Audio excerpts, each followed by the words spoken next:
is Dr. Garcia here with Ohio State University's Department of Animal Sciences. I'm here today in Lake County judging, evaluating carcasses for 2020.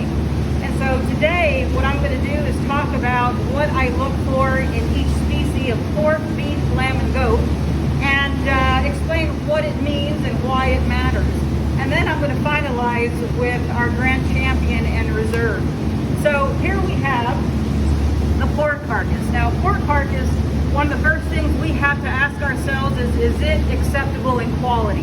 So what do I mean by that? Well, acceptable quality means, is that loin eye a nice reddish pink color? Is that texture a nice firm? Is that loin eye, if this is the loin eye, is it nice and firm and fairly moist, because that's natural? And will this make a very good high quality product?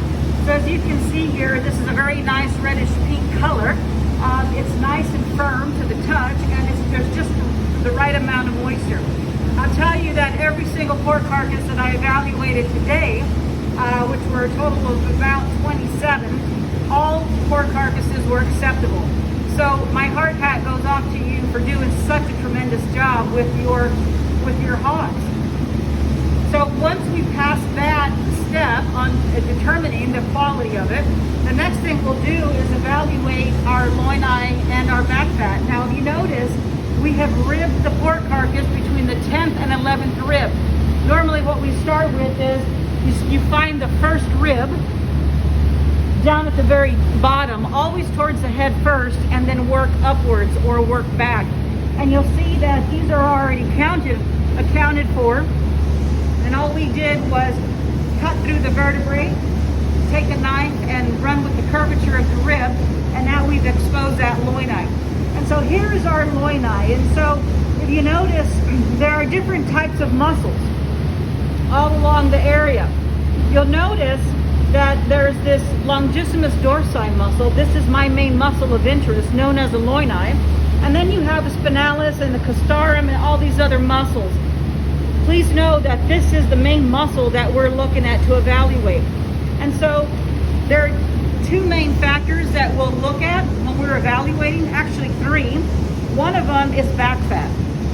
So one thing that we'll do is we will measure 3/4. So here's the halfway mark. Here's the other half. So this is a 3/4 mark of that longissimus dorsi, that loin eye. As you can see, this one is at a 0.4. We are including the skin, which attributes about 0.1 or a tenth to the overall thickness.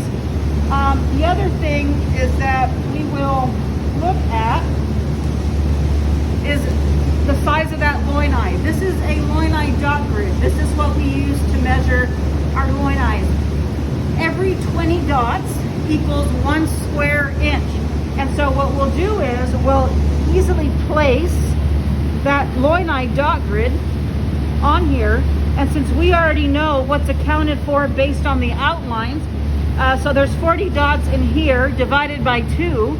That's divided by 20. My apologies. We have a 2 square inch loin eye. Here we have 60 dots, and here we have 80 dots. As you can see, there is a certain size that's already accounted for. Then all I'll have to do is now count everything on the outside, again only accounting for this main loin eye muscle. All right. And the other thing is we will account for hot carcass weight. So here's the thing, we have 176 pound carcass weight. We want to know how much of that weight comes from fat, comes from muscling. So the main thing to keep in mind is when you are looking at pork carcasses, what you want to keep in mind would be how much sellable product you have. So for example, if you had two 180-pound carcasses, one had an inch of back fat and the other one had a much smaller loin eye, then we would say that the fatter one would have less sellable product, okay? So the one that best combines quality, which again, reddish, pink, firm, moist to the touch, that has muscling or greater muscling and not as much back fat is the one who wins. So here we have one that was 4/10 back fat with about a 10 square inch loin eye compared to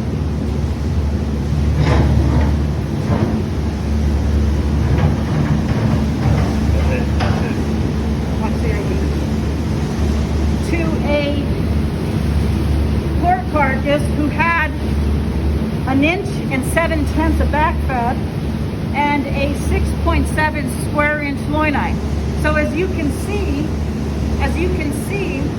this one right here is going to contain more waste. That means that the processor is going to lose a lot more money because fat does not sell very well. What we actually buy is the actual muscle for the pork chop, the top loin, and so forth. So of the two, the first one that you looked at would be the one that would bring in the most money. Less fat, more muscling, more sellable product, okay? So when it comes to the pork carcass classes, or the pork carcasses in general,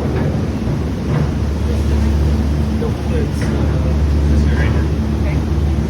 This is, so of the 27 pork carcasses that I was able to evaluate, once again, my hard hat goes off to every single one of you.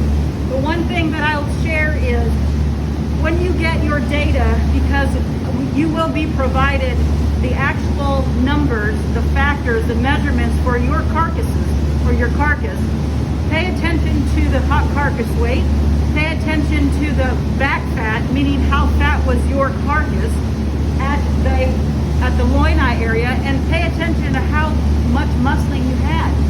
And based on the combination of the three, figure out what went well, what worked. But at the same time, figure out what didn't work.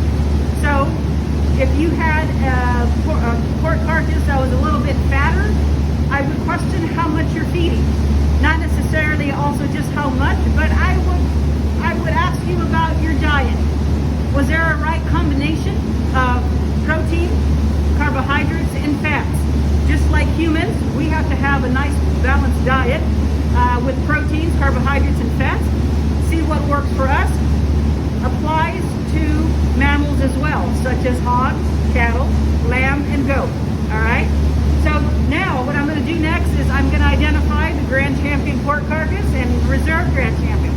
So the Reserve Grand Champion today goes to ID number 19, who was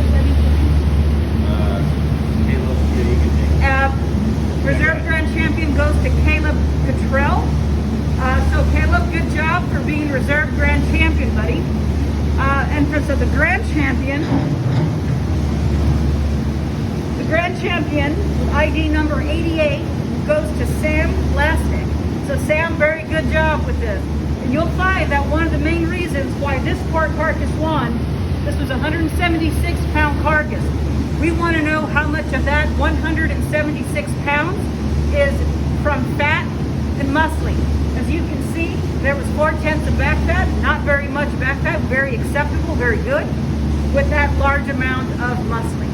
So once again, good job guys. Let us know what you need. If you have any questions, don't hesitate. Take care.